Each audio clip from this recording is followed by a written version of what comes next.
I've always said that Paper Jam does not have a ton of things great surrounding it, but there absolutely is one thing great surrounding it, and that is the abilities. I love the abilities from this game. There's only 5 of them, but at the very least, all 5 of them are unique to this game. I can't really say that one of these abilities really translate to any of the other Mario RPGs, so because of this, I love all of them. But I had to rank them, because even though all of them are great, there's one better than the other, and one that's obviously the worst. But let's actually talk about that. This is my ranking of the abilities from Paper Jam, and obviously this is my opinion, and I am gonna have some spoilers in here, so don't get spoiled.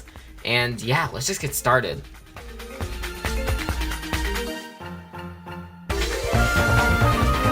I really enjoyed the Trio Glider, and I actually think it's a pretty memorable ability, but there's one thing that instantly sunk it all the way to the bottom. But let's talk about the positives. Obviously, I already said it's really memorable.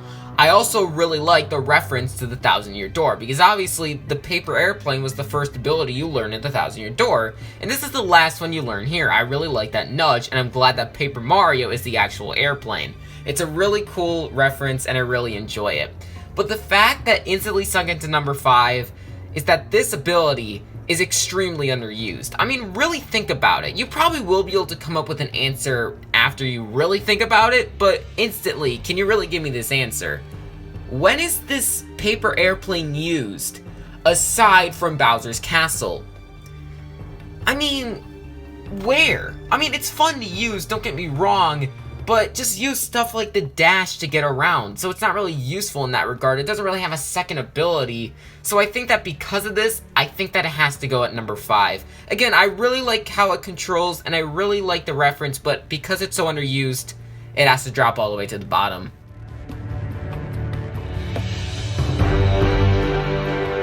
The Trio Hammer isn't a bad ability. Not at all, in fact. I really enjoy using the Trio Hammer, but kind of like the Trio Glider, it's pretty underused. Now, it's not as underused as the Trio Glider, and I do think that it's easier to use than the Trio Glider, so I do think just because of those reasons, it has to be at number 4.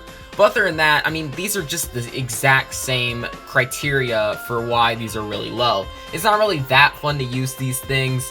It's not used that much. And you do learn this one earlier, so it is a bit stupider that you don't use this one as much, because this is the second ability you learn. But at the very least, it's very simple, and I like that. That's why it's at number 4. The Trio Grab is very middle of the road to me. I think it's a great and practical ability that you use basically all the time, so I think it works in that regard. But I do think that there's definitely minor problems keeping it out of the top 2. So let's talk about those minor problems, shall we? So the first one that I have is that when you're not actually shooting forward for the Trio Grab, when you're actually just moving with it, it's very slow. Now I get it, it's a very tall tower, and you can't just get out of it, so that's fine. It's a very minor problem, but I do sometimes get sick of it. The next thing is that for some reason, every single time you set up, it just randomly shoots you forward the first time. I don't know why it does that, and it's very annoying. No time has that actually benefited me. So because of this, it's annoying, and you can't really get rid of it, so that's probably my biggest problem with it. And the third thing is that the poles that you actually use to attach onto, it doesn't feel natural. But I don't think that's really the Trio Grab's fault. I think that's just the areas in general fault. So I won't actually take that away from the Trio Grab. Overall, this is a good ability that's very simple, and I like that because of it.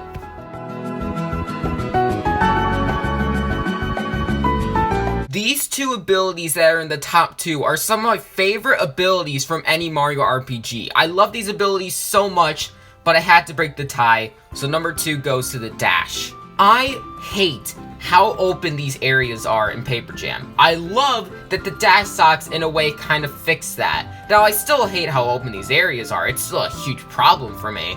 But I love that the dash socks in a way just lets me go through the areas way faster than normal. Imagine Paper Jam without the dash socks. Just imagine that. It'd be awful. The game would be so incredibly slow. So I'm so glad that the dash socks are actually here. And it makes the game so much better than it actually is. But so does number 1. Number 2 doesn't have problems. But the number 1 actually innovates on something that was already in Mario and Luigi games. And that's why that item's at number 1. But let's talk about that number 1. The Trio Drill is my favorite version of the drill from a Mario and Luigi game. I love this drill probably too much for my own good, but this might be one of my favorite things about Mario and Luigi Paper Jam. I'm not kidding, this one ability might actually be my favorite thing about it. Well, first off, Mount Burr is my favorite area because of the trio drill. I love it because you get to climb up walls and you get so much interesting puzzles, and you also get to shoot yourself off the wall, which is really nice. And also you get to collect stuff like bean spots and coins that are in the ground, and you actually stay in the ground, which is very nice. And you even have another dash ability to go further, and you actually need that to shoot yourself across the wall. I love the drill so much. Every other Mario and Luigi game has a good drill, don't get me wrong, but this one's easily the best, and it actually makes Paper Jam and at least Mount Burr a very good experience.